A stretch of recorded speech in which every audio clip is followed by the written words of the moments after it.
தென்காசி மாவட்டம் கீழப்பாவூர் ஒன்றியம் ஆவுடையானூர் ஊராட்சிக்கு உட்பட்டது வைத்திலிங்கபுரம். இப்பகுதியில் 1000த்திற்கும் மேற்பட்ட மக்கள் வசித்து வரும் நிலையில் பொதுமக்களின் குடிநீர் தேவையை பூர்த்தி செய்யும் வகையில் 30,000 லிட்டர் கொள்ளளவு கொண்ட குடிநீர் மேல்நிலை நீர்த்தேக்க தொட்டி கட்டுவதற்கு திட்டமிடப்பட்டது. இதனைத் தொடர்ந்து கடந்த 2018 மற்றும் 2019 நிதியாண்டில் 7,15,000 ரூபாய் நிதி ஒதுக்கப்பட்டது. இதனைத் தொடர்ந்து மேல்நிலை நீர்த்தேக்க தொட்டி அதே நிதியாண்டில் கட்டி முடிக்கப்பட்ட நிலையில் கடந்த 2020 செப்டம்பர் மாதம் 3ஆம் தேதி மேல்நிலை நீர்த்தேக்க தொட்டி திறப்பு விழா கண்டது. இந்நிலையில் நீர்த்தேக்க தொட்டி கட்டி முடிக்கப்பட்டு 5 ஆண்டுகளுக்குள் தொட்டியின் வெளிப்புற சிமெண்ட் பூச்சிகள் அவ்வப்போது பெயர்ந்து விழுந்து வருகிறது. இதனால் அப்பகுதி மக்கள் அச்சமடைந்துள்ளனர். முழுக்க கான்கிரீட் முறையில் கட்டப்பட்ட இந்த மேல்நிலை நீர்த்தேக்க தொட்டியின் மேல் பூச்சி பெயர்ந்து விழுவதால் தொட்டியின் தரம் குறித்தும் உறுதித்தன்மை குறித்தும் கட்டிட நிபுணர்கள் மற்றும் பொறியாளர்கள் ஆய்வு செய்ய வேண்டும் என்று அப்பகுதி மக்கள் கோரிக்கை விடுக்கின்றனர். கடந்த 2020 ஆண்டு அதிமுக ஆட்சியில் ஒரு 30,000 கொள்ளளவு கொண்ட ஒரு வாட்டர் டேங்க் கட்டினாங்க. மேல்நிலை நீர்த்தேக்க தொட்டி கட்டினாங்க. 7.15 லட்சம் மதிப்பீட்டில் கட்டினாங்க.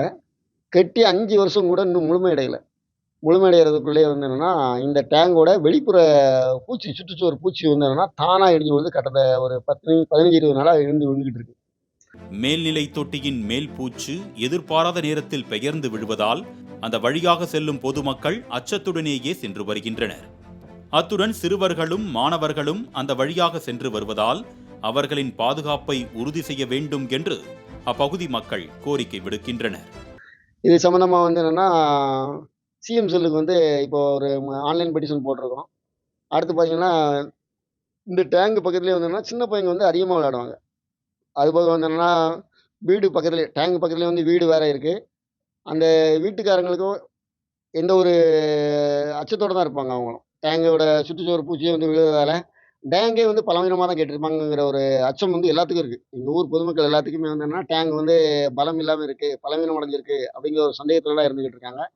இதனால் மாவட்ட நிர்வாகம் போதிய நடவடிக்கை எடுத்து உடனே மாற்று வழி வகுக்க வேண்டும்.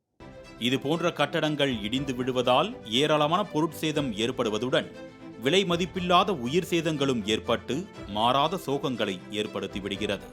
எனவே கட்டட ஒப்பந்ததாரர்கள் பொதுமக்களின் நலனை கருத்தில் கொண்டு தரமான கட்டடங்களை கட்ட வேண்டும் என்று சமூக ஆர்வலர்கள் வலியுறுத்தி வருகின்றனர்.